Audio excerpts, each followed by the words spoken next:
Everyone, बेटा कल आपने चैप्टर फर्स्ट का इंट्रोडक्शन देखा, उसके फीचर्स देखे और उनके बारे में जाना कि अकाउंटिंग क्या होता है।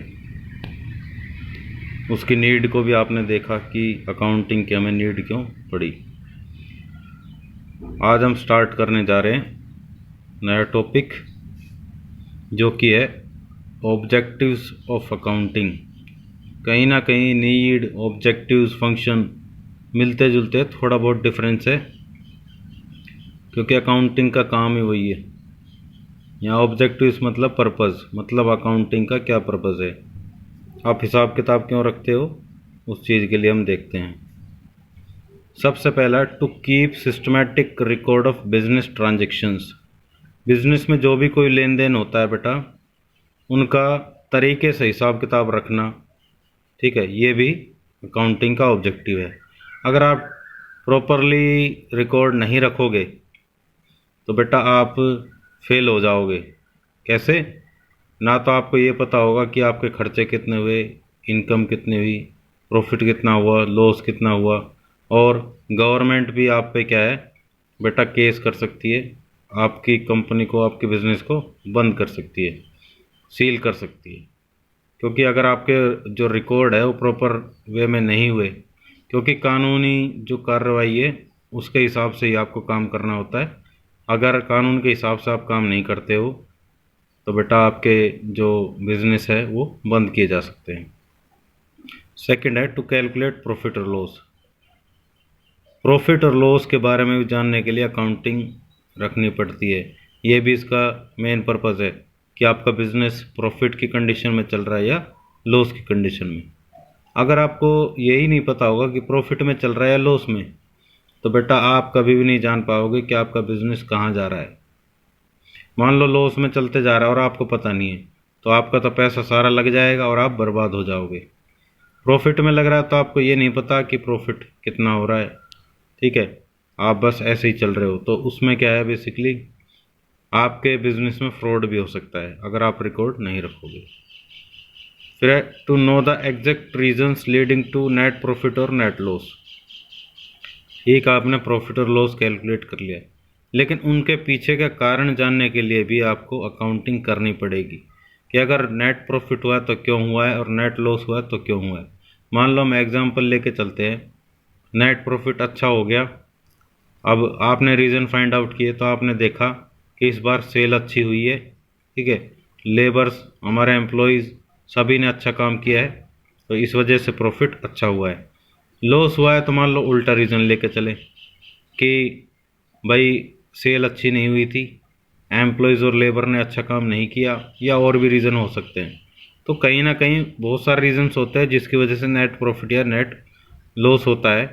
तो इनका पता लगाने के लिए हम इस तरह से अकाउंटिंग के थ्रू पता लगा सकते हैं। फोर्थ पॉइंट है to ascertain the financial position of the business. Financial position का मतलब होता है कि क्या एक बिजनेस अपनी लाइबिलिटीज़, यानी कि जो उसने उधार का पैसा लिया हुआ है, उसको चुकाने में समर्थ है या नहीं है। क्या उसके पास इतना पैसा, इतनी प्रॉपर्टी है कि वो आसानी से अपनी लाइबिलिटी, अपने कर्ज को चुका सके। तो इससे क्या है, अकाउंटिंग के थ्रू आपको ये भी पता चलता है। फिर to ascertain the progress of the business from year to year. बेटा अलग अलग सालों में जब आप बिजनेस स्टार्ट करते हो तो शुरुआत में कस्टमर्स कम आएंगे, तो आपकी सेल भी कम होगी, प्रॉफिट्स भी कम होंगे, धीरे धीरे बिजनेस बढ़ेगा। तो बेसिकली क्या है आप अलग अलग सालों के प्रॉफिट से कंपेयर कर सकते हो कि आपका बिजनेस कहाँ जा रहा है, ठीक है, उसकी प्रोग्रेस कितनी हो रही है, वो आगे बढ़ रहा है या नीचे जा रहा है, ये जो भी बातें हैं। फिर उसके बाद है बेटा 6 point, to prevent and detect errors and frauds. To prevent and detect errors and frauds. Prevent का मतलब रोकना और डिटेक्ट का मतलब पता लगाना। डिटेक्ट से डिटेक्टिव बनाया, आपको पता है। तो बेटा अगर अकाउंटिंग नहीं रखोगे तो कोई भी आपके साथ फ्रॉड कर लेगा, कोई मिस्टेक हो गई वो आपको पकड़ में नहीं आएगी। तो इससे क्या आपका बिजनेस लॉस की कंडीशन में चला जाएगा और एक दिन बंद हो जाएगा। बेटा बिजनेस इसलिए स्टार्ट नहीं किया जाता कि वो बंद हो जाए, इसलिए स्टार्ट किया जाता है कि आप धीरे धीरे प्रोग्रेस करते जाओ, अच्छे पैसे कमाओ, ठीक है, और अच्छी ग्रोथ करो। तो यहाँ पर अकाउंटिंग किस लिए की जाती है, ताकि आप फ्रॉड्स और एरर्स और उनको रोक भी सको और उनका पता भी लगा सको। भाई अकाउंटिंग नहीं रखोगे, अब मान लो आपने किसी एम्प्लॉय को बैंक में पैसे जमा करने के लिए भेजा, अब आप हिसाब किताब नहीं रखते तो पैसा कहीं और ले जा सकता है अपना घर, बैंक में ना जमा करा के। अगर आप हिसाब किताब रखते हो, जैसे ही वो आएगा उससे कहोगे भाई ला जमा पर्ची दे, जो पैसे जमा करा के आया उसकी स्लिप दे, तो उससे आप इजीली फाइंड आउट कर सकते हो कि भाई उसने पैसे जमा कराया है नहीं कराया है। क्योंकि बैंक क्या करता है, जो पेन स्लिप है जमा पर्ची पर स्टैंप लगाकर और साइन करके देता है सारे काम करके, राइट। फिर to provide information to various parties. अब अलग अलग तरह की इंफॉर्मेशन होती है, प्रॉफिट की, लॉस की, फाइनेंशियल कंडीशन की, ये सारी इंफॉर्मेशंस होती है अलग अलग पार्टीज़ को बताना, ये भी अकाउंटिंग का एक ऑब्जेक्टिव है। मान लो कोई आदमी आपके बिजनेस में पैसा लगाना चाहता है, इन्वेस्ट करना चाहता है, तो ये जानना चाहेगा भाई ये प्रॉफिट की कंडीशन में चल रहा है, लॉस की कंडीशन में चल रहा है। अगर प्रॉफिट की कंडीशन में चल रहा है तो उसको विश्वास हो जाएगा कि हाँ भाई उसका पैसा यहाँ पर सेफ है और उसको टाइमली इंटरेस्ट मिलता रहेगा, अदरवाइज़ क्या वो इन्वेस्ट नहीं करेगा। और भी बहुत सारी पार्टीज़ है, गवर्नमेंट भी जानना चाहती है कि बिज़नेस की कंडीशन कैसी है। अगर अच्छी है, जैसे गवर्नमेंट सब्सिडी प्रोवाइड करती है, सब्सिडी का मतलब फाइनेंशियल हेल्प, कुछ पैसे की मदद करती है, जैसे एलपीजी सिलेंडर पर हमारी सब्सिडी आती है तो वो गवर्नमेंट की तरफ से दी जाती है। तो इसी तरह से अगर बिज़नेस अच्छा चल रहा है तो गवर्नमेंट क्या करेगी, भाई जो स्ट्रॉन्ग है तो उसको सब्सिडी की ज़रूरत नहीं है, लेकिन जो बिज़नेस थोड़ा कमज़ोर चल रहा है, उसकी हालत ख़राब है, वो सब्सिडी दे देगी। क्यों देती है, उसके पीछे कारण है, क्योंकि अगर सब्सिडी नहीं दी तो एक ना एक दिन वो बिज़नेस बंद हो जाएगा और बेटा जितने भी उसमें लोग काम कर रहे हैं वो सारे बेरोज़गार हो जाएंगे। तो ये भी गवर्नमेंट के लिए एक प्रॉब्लम खड़ी हो जाएगी कि बेरोज़गारी बहुत ज़्यादा बढ़ जाती है, राइट। तो यहाँ पर अलग अलग इन्फॉर्मेशन प्रोवाइड करना ये भी अकाउंटिंग का एक ऑब्जेक्टिव है। अब हम देखते हैं फंक्शंस ऑफ अकाउंटिंग। मैंने आपको ऑलरेडी बता दिया, फंक्शंस, ऑब्जेक्टिव्स, नीड, ये सारी चीज़ें सेम सी हैं, थोड़ा बहुत डिफरेंस है, आओ देख लेते हैं।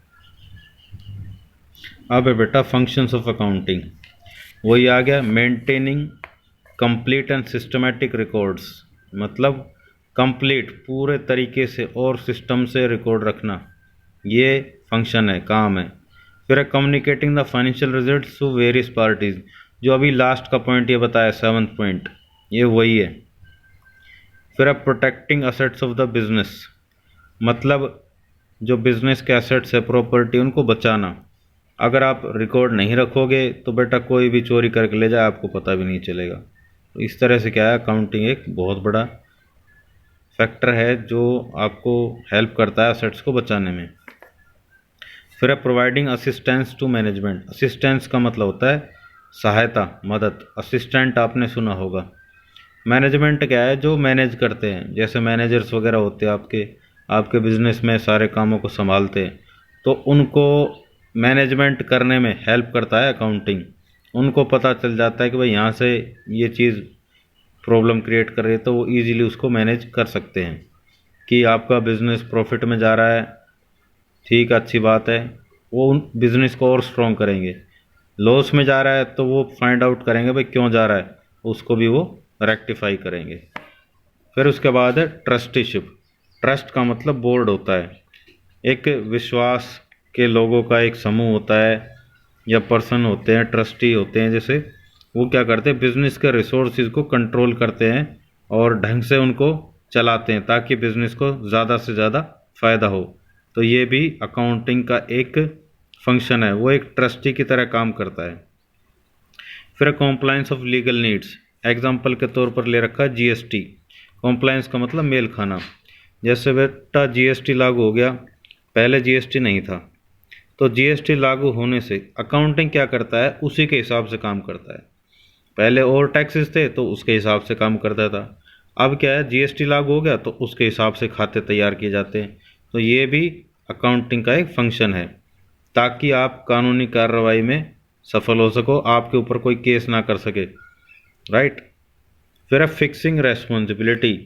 अकाउंटिंग का लास्ट फंक्शन है फिक्सिंग रेस्पॉन्सिबिलिटी, मतलब अलग अलग लोगों का दायित्व फिक्स करना। भाई आपको ये काम करना है, आपको ये काम करना है, आपको ये काम करना है। अगर उस काम से रिलेटेड कोई प्रॉब्लम आती है तो उसी आदमी से वो पूछा जाएगा जो उस काम को कर रहा है, और लोगों को परेशान नहीं किया जाएगा। अगर मान लो सारे काम एक ही आदमी को दे दें, या कभी किसी को दे दिया कभी किसी को दे दिया, तो वो क्या करेंगे, एक दूसरे के ऊपर टाल देंगे कि उसने किया था उसने किया था। तो इससे क्या है, प्रॉब्लम खड़ी हो जाती है। तो इससे क्या है, आप क्या करते हो, अलग अलग लोगों को अलग अलग काम बांट देते हो। तो उससे क्या है, वो काम भी अच्छे से करेंगे, और एक्चुअल में क्या है, जो जिस काम को अच्छे से कर सकता है उसको वो काम दिया जाता है, और उससे फिर क्या है, आप उससे ही जवाब मांग सकते हो, और किसी से मांगने की ज़रूरत नहीं है जो कि उस काम को कर रहा है। तो बेटा कल मैं आपको अकाउंटिंग प्रोसेस कराऊंगा, राइट। तो उसको देखते हैं कल। Okay, take take care.